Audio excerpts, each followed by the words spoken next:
एक बार की बात है। शोभा, रति और सीता तीन सहेलियां थीं। इनमें शोभा सबसे सुंदर थी। उसे हमेशा अपने रूप पर घमंड था। शोभा और रति मिलकर सीता के सांवले रूप को लेकर उसे चिढ़ाते, लेकिन सीता उनकी बातों का बुरा नहीं मानती और हमेशा उनके साथ दोस्ती बना के रखती और उनके साथ खेलती, स्कूल जाती। धीरे धीरे समय बीतता गया। वे तीनों बड़ी हो गई। शोभा की शादी बिजनेसमैन से हुई।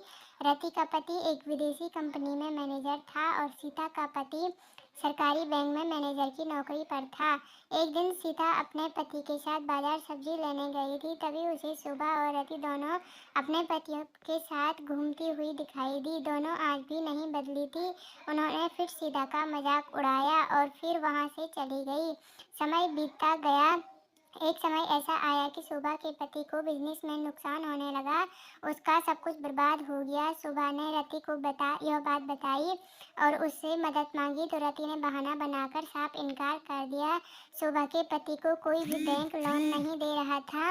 एक दिन वे दोनों पति पत्नी यहाँ वहाँ भटकते हुए उस बैंक में जा पहुँचे जहाँ सीता का पति मैनेजर था।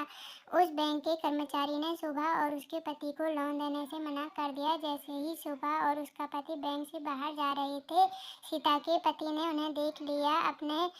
उसने अपने आदमी को भेजकर उन्हें अंदर बुलाया और पूछा कि क्या बात है। शोभा की नज़रें शर्म से झुकी थी। उसके पति ने बिजनेस में नुकसान की पूरी बात बताया कि वह बैंक में लोन लेने आए थे, लेकिन उन्होंने लोन देने से मना कर दिया। सीता के पति ने भी कहा, मैं भी आपको लोन नहीं दे सकता हूँ। यह सुनकर शोभा और उसके पति की हिम्मत और टूट गई। फिर सीता के पति ने कहा कि यह कानून के खिलाफ होगा, लेकिन मेरे पास कुछ मेरी सेविंग का पैसा है, तुम इसे उधार समझकर ले लो और जब तुम्हारे पास पैसे हो जाएं तो लौटा देना। सीता के पति ने यह बात सीता को नहीं बताई। शोभा और उसका पति पैसे लेकर चले गए। दोनों खुश हो गए।